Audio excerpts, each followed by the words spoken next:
man 2 oylik kelinimni o'ldirib yubordim. Hayotimda qiziq bo'lgan, xafa bo'lgan, kalta yeganim, kalta berganlarim to'g'risida gapirib bermoqchiman. Ismimni aytib bergandan keyin esimga bitta odam keldi, rahmatli ammam. Chunki meni ismimni Diloram deb o'rtoqlarimga bag'ishlab, ministr qizimni kimdir bo'lgan ekan, o'shanga o'xshab yursin degandi. Mana kabinetim ministriman. Boshidan boshlab bitib beradigan bo'lsam, ammamning ismlari Ra'no Muhammadjanova. Ammam men ular uchun eng sevimli jiyanlar bo'lganman. Meni uyda hamma yaxshi ko'rardi.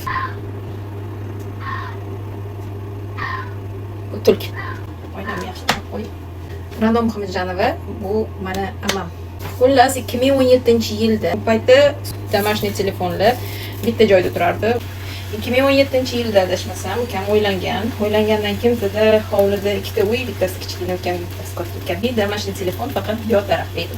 Men bu yoq tarafda turardim, chunki kuxnya hamma narsa bu yoqda edi. Bu yoqda bu kattaroq uy edi, bu yoqda ovqatlanardik, hammamiz shu yerda yig'ilardik. Bir kuni telefon bo'lyapti. Bizani o'rgatishardi, birinchi salom berib, keyin kim kerak deb so'ragan deb. U paytda bitta telefon degan hammaga telefon qilinardi. O'shaning uchun birinchi olganingizda kim kerak dedi. Lekin bizani urishardi, birinchi salom bergan. Endi mana maqilli qiz telefon bo'ldi, oldim. Allo, assalomu alaykum, kim kerak dedim. Muhammadjanova Ra'noni mumkinmi deydi. Yo'q, o'lganlar dedim. Bilvasizlar to'g'rimi, kim to'g'risida gap ketyapti. Qachon bo'ldi? 20 yil oldin o'lib ketganlar, bu yashamaylar dedim. Qanaqasi edi? Damno o'lib ketganlar dedim. Mana men 5 yoshligimda o'lib ketganlar. Muhammadjanova Ra'no. Shunaqa damno уже o'lib ketganlar, bu yerda yashamaylar dedim. O'tgan kuni o'ziga keldilar-ku deydi.